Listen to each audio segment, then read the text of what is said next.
Okay, so let's begin with today's topic, advanced drug reaction, जो कि हम continue कर रहे हैं लास्ट क्लास से. We are looking for the types of advance drug reaction. Various category में ये डिवाइड है, तो ये टॉपिक थोड़ा सा लेंथी भी है, बट हमने ये augmented, bizarre, chronic, delayed, end of use ये हमने डिस्कस कर लिया. ठीक है, राइट? किसी को इनमें कोई डाउट तो नहीं है? Then we have also discussed about the classification of adverse drug reaction depending on their severity, minor, moderate, severe, and lethal. Okay. And we have also discussed about the side effects. And untoward effect भी हमने देख लिया था. कोई मुझे difference बताएगा? What is the difference between side effect and untoward effect?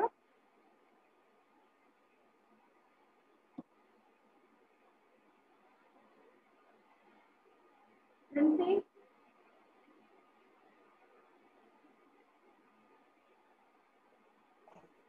मेरी voice आ रही है ना? I am asking about the untoward effect, difference between untoward effect and side effect. अगर मेरी वॉइस आ रही है क्लियर तो प्लीज कोई हाँ या ना तो बोलो. मैम क्लियर नहीं आ रही आवाज आपकी. ओके, अब वॉइस नहीं आ रही है? मैम वॉइस तो आ रही है पर क्लियर नहीं आ रही. ओके, मे भी यहाँ थोड़ा सा नेटवर्क इशू है कॉलेज में. ठीक है, तो अनटूवर्ड इफेक्ट और साइड इफेक्ट के बीच का डिफरेंस मैं ही बता देती हूँ. साइड इफेक्ट आप सभी लोग को पता है कि ड्रग के साथ कुछ ना कुछ साइड इफेक्ट रहते ही है प्रेजेंट, जो कि अगर बहुत ज्यादा सिवियरिटी से प्रेजेंट हो तो we can call them as the adverse effect. Untoward effects, these are more toxic, more dangerous, more poisonous, more lethal as compared to the side effects. Now we move to the next subtopic, that is the toxic effect. ठीक है, अब हम toxic effect देख लेते हैं. तो toxic effect generally दो types के रहते हैं, प्रिडिक्टेबल, अनप्रिडिक्टेबल. जब आप डोज लेते हो ना, ड्रग लेते हो, तो हो सकता है कई लोगों को अपनी जो भी डोज या ड्रग या ट्रीटमेंट आपने लिया है उनके जो भी टॉक्सिक इफेक्ट है वो प्रिडिक्ट कर लिए जाते हैं. ठीक है, और कई बार अनप्रिडिक्टेबल रहते हैं. तो जो प्रिडिक्टेबल टॉक्सिक इफेक्ट रहते हैं, these are depend on the dose. Whatever the dose frequently आप डोज जैसा ले रहे हो उससे आपको जो टॉक्सिक इफेक्ट आते हैं. रीबाउंड रिस्पॉन्स आता है. रीबाउंड रिस्पॉन्स हम बोलेंगे कि कई बार ज्यादा जो कि फार्माकोलॉजिकल एक्शन उस पर्टिकुलर ड्रग का उसके साथ कुछ ज्यादा ही इफेक्ट और ज्यादा फार्माकोलॉजिकल टॉक्सिसिटी क्रिएट करना, उसको हम बोल सकते हैं. ठीक है, तो active pharmacological effect in high dose, these are known and detected by the pharmacologist. और इस चीज को कोई भी फार्माकोलॉजिस्ट या प्रैक्टिशनर या डॉक्टर भी आपका डिटेक्ट कर लेता है अगर आप कोई ट्रीटमेंट या डिजीज ले रहे हो और आपको कोई ऐसे प्रिडिक्टेबल कुछ, अगर आपको एसिडिटी हो रही है या कुछ स्किन रैशेस आ रहे हैं और डॉक्टर को पहले से ही पता था कि टॉक्सिक इफेक्ट इस पर्टिकुलर ड्रग के साथ है, तो वो प्रिडिक्टेबल कैटेगरी में आएंगे. लेकिन अगर toxic effect they are unpredictable, unpredictable यानी कि आपने जो भी ड्रग ली, ट्रीटमेंट लिया, उसके जो भी टॉक्सिक इफेक्ट हैं, दीज आर अनप्रिडिक्टेबल. किसी को नहीं पता है, ना पेशेंट को पता है और ना डॉक्टर को पता है. तो under this category come the allergic reaction, idiosyncrasy, जो कि मैंने पहले भी बताया. आइडियोसिंक्रेसी एक तरीके का एडवर्स ड्रग रिएक्शन रहता है जो पर्टिकुलरली इंडिविजुअली आपकी बॉडी में इफेक्ट करता है. सपोज कोई ड्रग लेने के बाद किसी को डायरिया हो गया है लेकिन दूसरे को डायरिया ना हो, तो वो जो एक पर्टिकुलर आपकी खुद की जैसे हम बोलते हैं ना कि सूट नहीं करना या एलर्जिक होना हर एक ड्रग के लिए, तो वो सब इंडिविजुअल कैटेगरी है idiosyncrasy. It is not found in the clinical trial. ये आइडियोसिंक्रेसी और एलर्जिक रिएक्शंस को प्री क्लिनिकल स्टडीज में भी, किसी भी नई ड्रग की प्री क्लिनिकल ट्रायल स्टडीज में भी डिटेक्ट नहीं किया जा सकता. ठीक है, pharmacologist, doctor, they are not able to detect this during their study of drug development. समझ में आया इन दोनों के बीच में डिफरेंस? जब आप कोई प्री क्लिनिकल स्टडी किसी नई ड्रग की हो रही है उसमें अनप्रिडिक्टेबल जो टॉक्सिक इफेक्ट रहता है उसको डिटेक्ट नहीं किया जा सकता है, सिर्फ प्रिडिक्टेबल इफेक्ट को हम डिटेक्ट कर सकते हैं. राइट? किसी को इसमें कोई डाउट?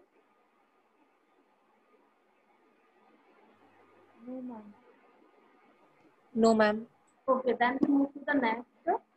अब हम इसको थोड़ा डिटेल में देख लेते हैं प्रिडिक्टेबल टॉक्सिक इफेक्ट कैसे रहते हैं। तो ये डोज डिपेंडेंट रहते हैं। कई पेशेंट ऐसे रहते हैं जो प्रॉपरली पेशेंट कंप्लायंस नहीं रहते हैं। पेशेंट कंप्लायंस का मतलब समझते हो क्या होता है? कोई मुझे एक्सप्लेन करेगा व्हाट इज पेशेंट कंप्लायंस? ये टर्म कई बार पढ़ा होगा आपने फिजिक्स में। आप इससे क्या समझते पहले?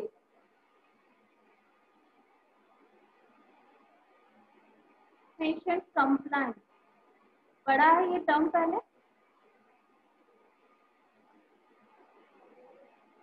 नहीं पता तो नो मैम बोल दो। Ma'am ease for patient. क्या? ईज फॉर पेशेंट मतलब पेशेंट के लिए कोई भी चीज इजी रहे, कंप्लायबल टू। नहीं, सभी लोग इसका एक्चुअली जो मतलब सभी लोग इसका मतलब यही समझते हैं। नाम जो जो वर्ड है ना कंप्लायंस, उससे यही समझ में आता है, बट तो पेशेंट कंप्लायंस का मतलब ईज ऑफ पेशेंट नहीं है। एक्चुअली इसका मतलब ये है कि जो पेशेंट हैं, पेशेंट कंप्लायंस का मतलब आपका ड्रग, आपका ट्रीटमेंट इतना, अगर पेशेंट आपकी चीज को बहुत अच्छी तरीके से डॉक्टर की एडवाइस को फॉलो कर रहा है, उसे हम पेशेंट कंप्लायंस बोलते हैं। यानी कि अगर डॉक्टर आपको 3 डोज दिया है, एक दिन में आपको 3 बार मेडिसिन लेनी है, और उसकी अगर आपको टाइमिंग बता दी जाए और उस पर्टिकुलर टाइम पर ही अगर पेशेंट दवाई लेता है, तो इसको हम बोलेंगे पेशेंट कंप्लायंस। ठीक है, patient comply with the advice of the doctor, strictly follow whatever the instructions given by the doctor, इसको हम बोलेंगे पेशेंट कंप्लायंस। ठीक है, कई बार कई फॉर्मुलेशन के एडवांटेज में लिखा रहता है this is patient compliance. Patient compliance का मतलब कि पेशेंट जैसा बताया गया है वैसा पेशेंट इजीली इसकी इंस्ट्रक्शन को फॉलो कर सकता है।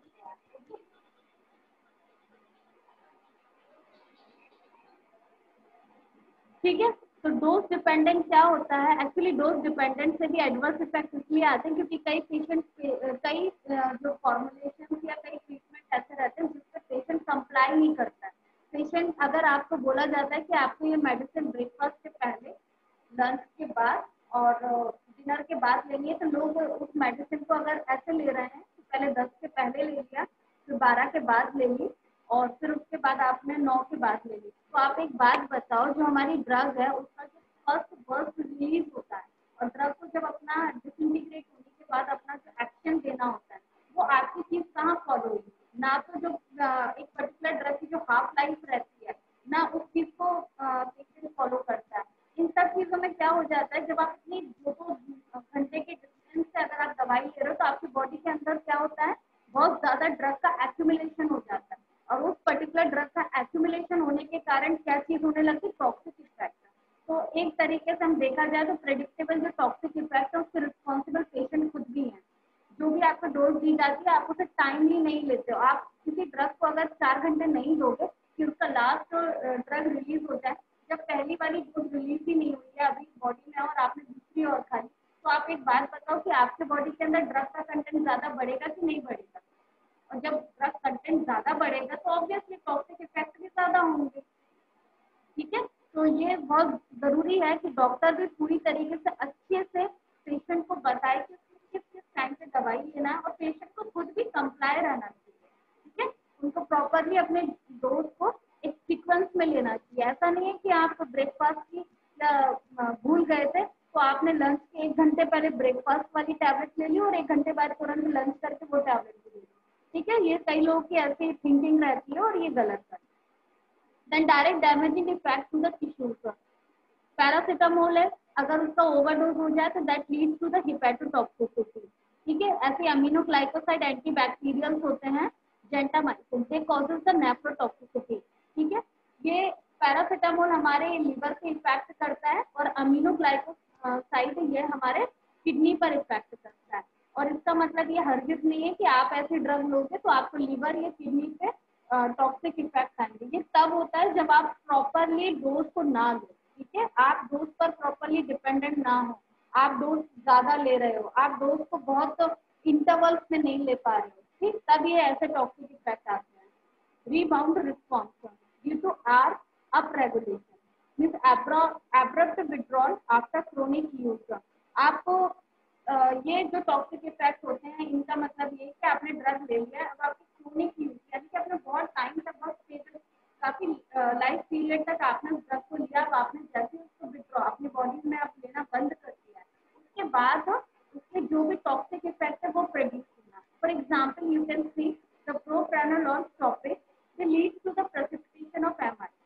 Similarly, glucocorticoid withdrawal they lead to the acute adrenal insufficiency. Similarly, morphine they lead to R supersensitivity.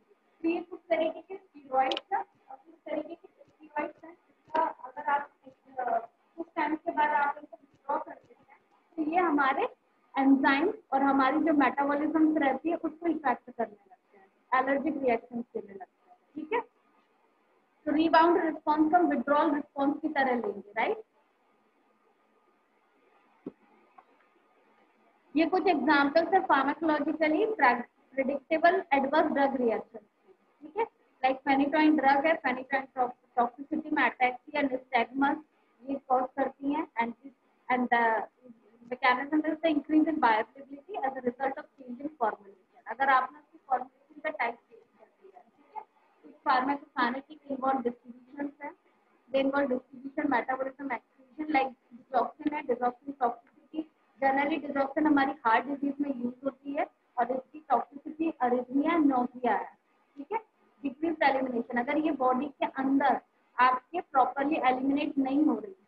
ठीक, और हाँ एक चीज और, एक तो आपका डोज डिपेंडेंट, दूसरी बात आपकी बॉडी के अंदर पहुंचने के बाद ड्रग की एक्टिविटी, ये दोनों चीजें ही प्रेडिक्टेबल एडवर्स ड्रग आपकी बॉडी के अंदर पहुंच गई है लेकिन अब उसको फार्माकोकाइनेटिक उसकी प्रॉपरली नहीं हो पा रही है। ठीक है, वो बायोअवेलेबल नहीं हो पा रही है, नहीं हो पा रही है, ऐसी कंडीशंस में भी predictable adverse drug reaction cause होता है। लाइक कई बार लिथियम लिया जाता है as a non steroidal anti inflammatory drug. Lithium toxicity इसलिए कॉज हो जाती है क्योंकि लिथियम आपकी बॉडी से प्रॉपरली एक्सक्रीट नहीं हो पा रहा है। ठीक है, कई बार कुछ ऐसी ड्रग्स भी रहती हैं जो ड्रग इंटरेक्शन भी हो जाती है। ठीक है, आपकी बॉडी के अंदर कुछ ड्रग और फूड इंटरेक्शन भी हो जाते हैं। आपने कोई ड्रग लाइक तो टेट्रासाइक्लिन लिया, उसके साथ आपने मिल्क भी लिया तो आपको तुरंत वॉमिटिंग हो जाएगी। क्यों? क्योंकि कैल्शियम के साथ टेट्रासाइक्लिन कॉम्प्लेक्स बना देता है और वो बॉडी में एब्जॉर्ब ही नहीं होता है तो वॉमिटिंग की चीज निकल जाता है। ठीक है, तो ये एक तरीके के these are the pharmacological predictable adverse drug reaction. फिर एक्टिव फार्माकोलॉजिकल इफेक्ट, बहुत ज्यादा फार्माकोलॉजिकल इफेक्ट जो आपकी ड्रग का है उससे भी ड्रग के कुछ ओवरडोज या प्रोलॉन्ग डोज होने के कारण उसके भी इफेक्ट देखे गए हैं। इसका सही एग्जांपल जो हम पहले भी डिस्कस कर चुके हैं इंसुलिन है। इंसुलिन अगर आप ज्यादा ले लोगे तो आपकी बॉडी के अंदर हाइपोग्लाइसीमिया भी कॉज हो सकता है, इवन डेथ भी हो सकती है, हाइपोग्लाइसेमिक शॉक भी आ सकते हैं। इसी तरीके से anti hypertensive drug, blood pressure कम होने के लिए दवाई ली लेकिन अगर उसने अपना फार्माकोलॉजिकल एक्शन ज्यादा इंटेंसिटी के साथ प्रोड्यूस किया तो आपकी बॉडी के अंदर हाइपोटेंशन ब्लड प्रेशर लो होना शुरू हो जाएगा।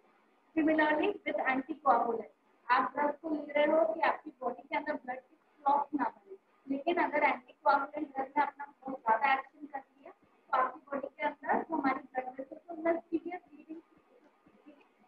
इस तरीके से ये सारे फार्माकोलॉजिकल इफेक्ट वाले एडवर्स एंटीकोगुलेंट का एग्जांपल है वारफरिन।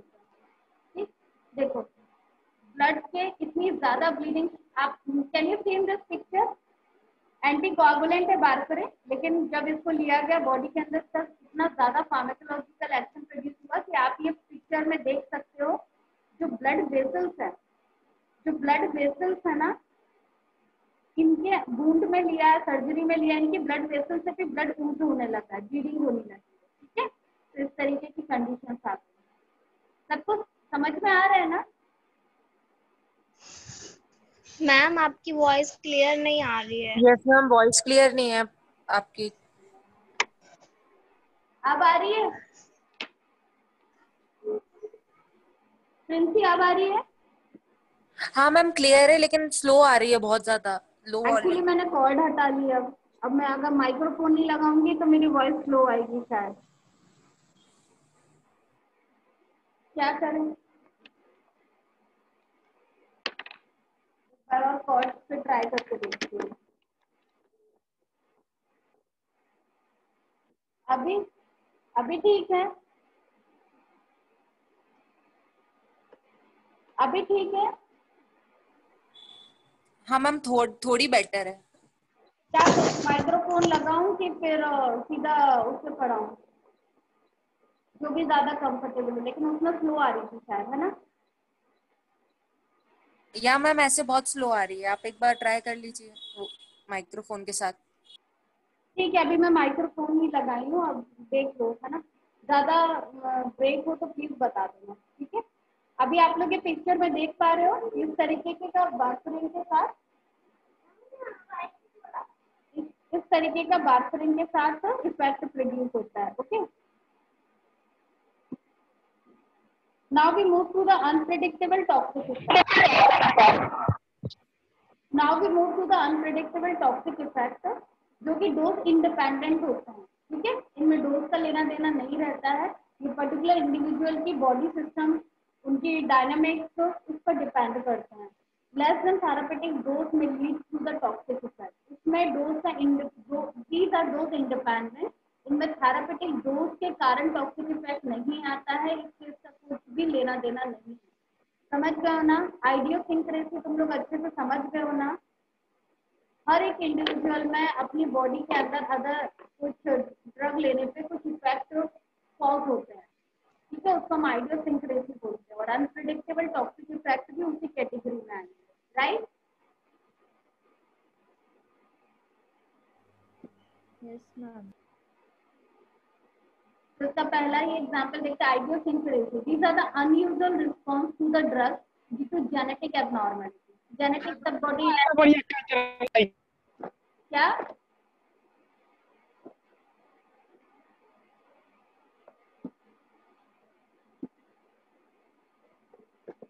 सभी लोग म्यूट रहो, ठीक है? तो आइडियोसिंक्रेसी जेनेटिक एबनॉर्मलिटी के कारण होता है, और हर इंडिविजुअल की जेनेटिक प्रॉपर्टीज अलग अलग है, ठीक है? Drug interact with some unique features of the individual not found in the majority subject and produce the uncharacteristic reaction. जो आपकी ड्रग रहती है वो पर्टिकुलर इंडिविजुअल के अंदर जो भी उसकी जेनेटिक फीचर्स हैं, मैकेनिज्म है, मेटाबॉलिज्म है, उसके साथ रिएक्ट करती है, और एक प्रॉपर जो एक बड़ी ह्यूमन की वॉलंटियर्स की कैटेगरी है उसमें ये नहीं आती है, ठीक है? इसके हम कुछ एग्जांपल्स देख लेते हैं। सम पर्सन्स में isoniazid and acetylation they affect the metabolism of isoniazid. जो हमारी बॉडी के अंदर साइकिल्स रहती हैं, क्रेब्स साइकिल, सिट्रस साइकिल, उनमें जो एन एसिटाइलेशन रिएक्शन रहता है, जो कि अमीनो एसिड डिग्रेडेशन में यूज होता है, उसके जनरली वो चीज किस चीज को इफेक्ट करती है? Metabolism of आइसोनायसिस।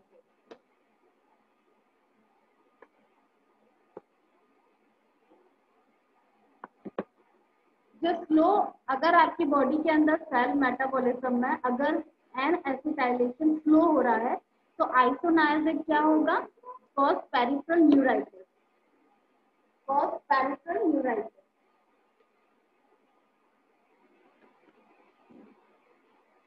न्यूराइटिस क्या होता है?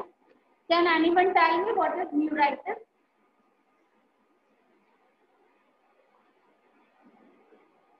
इन्फ्लामेशन। न्यूरॉन से इन्फ्लामेशन है ना, नर्व में इन्फ्लामेशन होना। तो अगर आपकी बॉडी के अंदर नर्व्स का होता है स्पेसिफिकली, पेरिफेरल नर्व का, पेरिफेरल नर्व्स का स्पेसिफिकली होता है ना इन्फ्लामेशन। ओके, हाँ मैम, पेरिफेरल न्यूराइटिस लिखा है ना। ओके, ठीक है। पेरिफेरल न्यूराइटिस है तो पेरिफेरल नर्व का, ठीक है, चलेगा दोनों की। तो नर्व न्यूरॉन इनकी इन्फ्लामेशन। अगर आपकी बॉडी के अंदर स्लो एनेसिटाइलेशन होता है, तो अगर आप आइसोनायसिस ड्रग लेते हो तो वो पेरिफेरल न्यूराइटिस कॉज करेगा। और अगर बॉडी के अंदर फास्ट एनेसिटाइलेशन होता है तो that will affect the your liver, hepatotoxicity cause करेगा, ठीक है? ये सबकी बॉडी में अलग अलग होगा, ओके? तो ये एक तरीके की एग्जाम्पल है फॉर आइडियोसिंक्रेसी। नेक्स्ट देखते हैं हम और क्या एग्जाम्पल्स होता है। हमारे बीच कोई ऐसा है स्टूडेंट जिसको हो जिस तरीके के इफेक्ट आइडियोसिंक्रेसी होता हो, कोई पर्टिकुलर ड्रग या ट्रीटमेंट लेने के बाद, जैसे उसमें होता हो? जिसको हम आइडियोसिंक्रेसी कैटेगरी में डाल सकते हैं।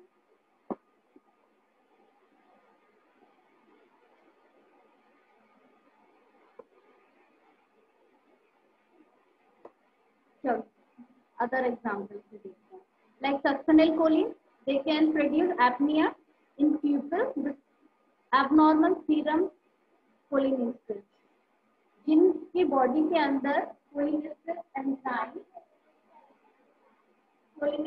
एंजाइम जिनकी बॉडी के अंदर एबनॉर्मल क्वांटिटी में प्रेजेंट रहता है। ठीक है, cholinesterase एंजाइम सबको पता है ना, एसिटाइल कोलिन आपकी जो पैरासिम्पैथेटिक जो सिस्टम है उसके अंदर जो एसिटाइल कोलिन मैसेंजर है उसमें ये cholinesterase एंजाइम रहता है। अगर किसी में वो एबनॉर्मल क्वांटिटी में प्रेजेंट है और ऐसा पेशेंट सक्सेनिल कोलिन लेता है तो they will get apnoea. Apnoea का मतलब डिफिकल्ट इन ब्रीथिंग प्रॉब्लम होगी। हाँ बोलो क्या हुआ?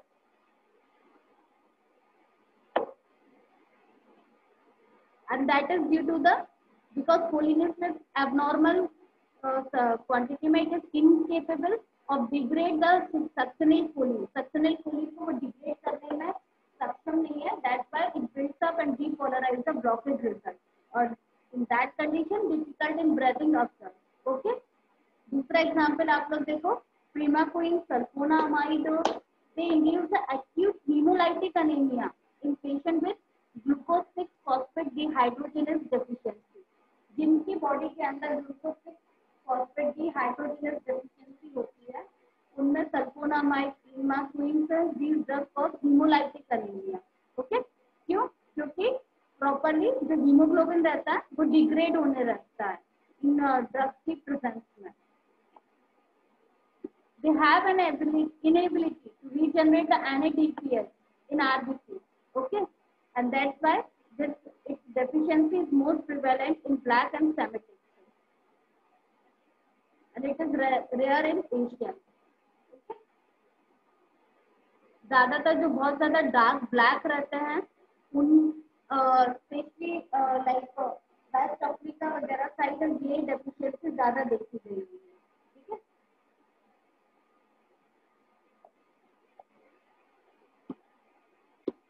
Then we move to the next category, that is the drug allergy। कुछ ऐसी पर्टिकुलर ड्रग्स हैं जो खुद एलर्जिक रहती हैं बॉडी के अंदर, and that allergy is due to acquired altered reaction of the body to the drug। ठीक है, कई बार कुछ ऐसी कम्युनिकेबल डिजीजेस रहती हैं, कुछ ऐसे ऑल्टर्ड रिएक्शंस रहते हैं जो बॉडी के अंदर हो जाते हैं पर्टिकुलर इंडिविजुअल बॉडी के अंदर, वहां पर ड्रग एलर्जी कॉज होती है।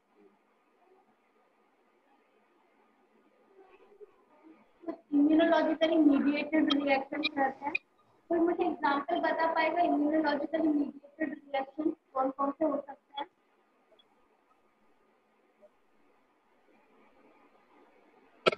हमारी इम्यूनोलॉजी कौन से सेल्स पर डिपेंड है?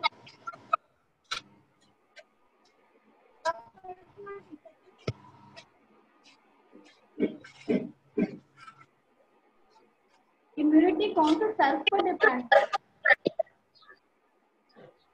हम टी सेल्स, बी सेल्स पढ़े हैं कि नहीं? तो मन की जो कैंसिल हो गया कब से पढ़ा आपका जीता यहाँ पे, या तो म्यूट हो जाओ या आंसर दे दो।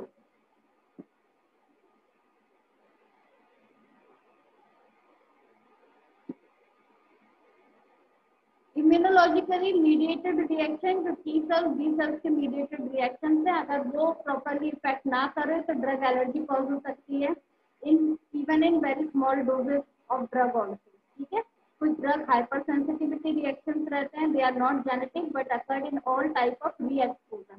फॉर एग्जांपल पेनिसिलिन जो फर्स्ट टाइम अगर बॉडी के अंदर आता है तो they stimulate the antibody reaction, लेकिन अगर आपने पेनिसिलिन को लिया है कई पर्टिकुलर बॉडीज में अगर एंटीजन एंटीबॉडी रिएक्शन ज्यादा इंटेंसिटी से कॉज करने लगे तो they will cause the allergy. तो इसीलिए कई पेशेंट पेनिसिलिन से एलर्जिक होते हैं। इसी टाइप से स्किन हुआ, रेस्पिरेटरी ट्रैक्ट हुआ, जीआईटी हुआ, ब्लड वेसल्स, ये ऐसे ऑर्गन्स है जहाँ पर अलग अलग तरह के रिएक्शंस कॉज होते हैं ड्रग्स से।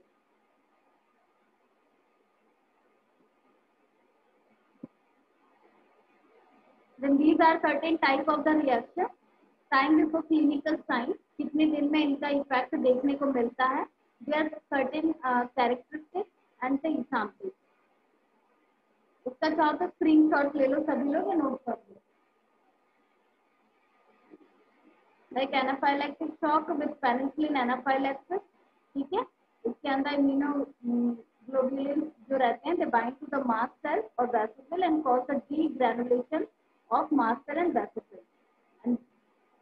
जनरली हिस्टामिन को ज्यादा रिलीज करते हैं और एलर्जिक रिएक्शन कॉज करते हैं. ठीक है, इन्फ्लामेशन में आपने देखा होगा एलर्जिक रिएक्शंस में अगर हमारी बॉडी के अंदर ज्यादा हिस्टामिन रिलीज होगा तो एलर्जिक रिएक्शन कॉज होंगे. Similarly cytotoxic reaction with haemolytic anaemia with penicillin और मिथाइल डोपा के साथ देखा गया है. क्विनिडीन के साथ थ्रोम्बोसाइटोपिनिया देखा गया है. थ्रोम्बोसिस या थ्रोम्बोसाइट सेल्स का नंबर रिड्यूस होना. ठीक है, drugs they form the antigen complex with the surface of the cell and combine with the antibody activate complement. Immune complex, Steven Johnson syndrome, ये सब अधिकतर ये देखने मिलता है with certain types of drugs and cell mediated reactions. किसी को इसमें कोई डाउट कुछ पूछना है? मैम हाँ, मैम कौन से वाले एंटीबॉडीज होते हैं हाइपर सेंसिटिविटी रिएक्शंस के लिए रिस्पॉन्सिबल? एंटीबॉडी अधिकतर इम्यूनोग्लोबुलिन ई ज्यादातर रिएक्ट करता है और इम्यूनोग्लोबुलिन आई. ठीक है, जी एंड आई है ना, जो ई रहता है EIG. ठीक है, ये अधिकतर जो स्पेशली इनमें सबसे ज्यादा ई रिस्पॉन्सिबल रहता है क्योंकि ई क्या करता है, immunoglobulin E can easily bind with the mast cell of vesicle और ये ज्यादातर हिस्टामिन को रिलीज करती है और जब हिस्टामिन ज्यादा रिलीज होता है तो एलर्जिक रिएक्शन कॉज होते हैं. तो हम इम्यूनोग्लोबुलिन ई बोल सकते हैं. अगर तुम्हें चारों पांचों में एक जानना है तो that is it is written here. An antigen cause formation with, यहाँ पे ये फॉर्मेशन कॉज कर रही है but they are the cytotoxic reaction. Allergic reactions नहीं है, साइटोटॉक्सिक रिएक्शंस है C और M के साथ. दे कॉम्प्लेक्स फॉर्म करती हैं and that complex generally cause the cell destruction. Allergy cause नहीं कर रहा है बट सेल को डिस्ट्रॉय कर रहा है, सेल को क्या कहना चाहिए, हार्म कर रहा है. ठीक है,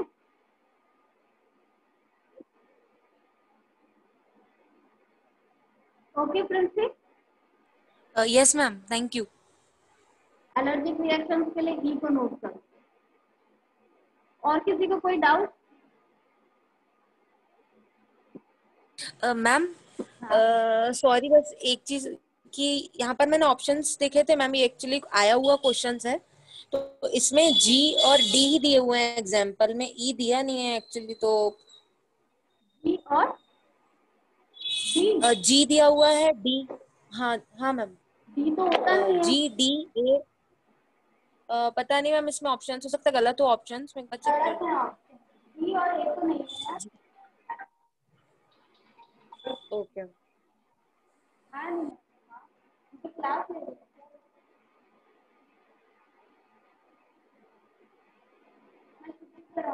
छुट्टी पर होंगे ना.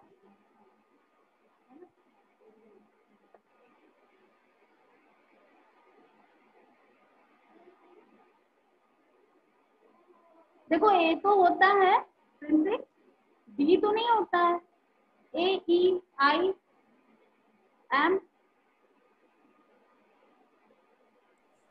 जी मैम, यहाँ पर G दिया हुआ है, D दिया हुआ है, M दिया हुआ है और A दिया हुआ है.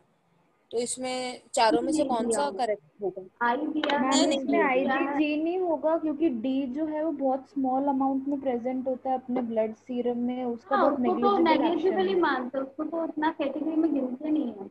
हाँ मैम. IG और M. यार एग्जैक्टली तो मुझे याद नहीं है, मैं देखकर बता दूंगी तुम्हें नेक्स्ट क्लास में. Okay ma'am, okay, it's okay. तो मैं नोट कर लेती हूँ, मैं तुम्हें नेक्स्ट क्लास में बता दूंगी, तीनों के इफेक्ट बता दूंगी. ठीक है, then certain tissues which are vulnerable, haemopoietic system and bone marrow. ये इनके कुछ एग्जांपल्स हैं. ये सब एग्जांपल्स हैं किस चीज के, आपके एडवर्स ड्रग रिएक्शन के जो कि आपकी ड्रग दोस्त है क्विनिन रिफैम्पिसिन सल्फोन, ये कुछ आपके certain examples adverse drug reaction, कुछ आप स्क्रीनशॉट ले लो एग्जांपल सीखने में काम आते हैं। Drug allergic reaction like quinine rifampicin sulphonamide, इन पे मल्टीपल चॉइस क्वेश्चंस भी बन सकते हैं। Quinine rifampicin sulphonamide thyroid they cause the drug 2 allergic type 2 reaction है ना, थ्रोम्बोसाइटोपिनिया कॉज करते हैं। जो कार्बामाजिपिन, सल्फोनामाइड, कार्बिमाजोल, क्लोनाजिपिन, ये सब भी 2 टाइप रिएक्शन, लेकिन ग्रेनुलोसाइटोपिनिया, ग्रेनुलोसाइट सेल्स रहते हैं उनके नंबर्स को रिड्यूस करते हैं। देन क्लोरमफेनिकोल आइडियोसिंक्रेटिक रिएक्शन से अप्लास्टिक अनीमिया कॉज करता है। ओके, जो एंटी कैंसर साइटोटॉक्सिक ड्रग्स हैं they direct bone marrow depression, bone marrow को इफेक्ट करते हैं। Primaquine, quinine, chloroquine, dapsone, sulphonamide, ये सब भी आइडियोसिंक्रेटिक रिएक्शंस हैं and they cause haemolytic anaemia.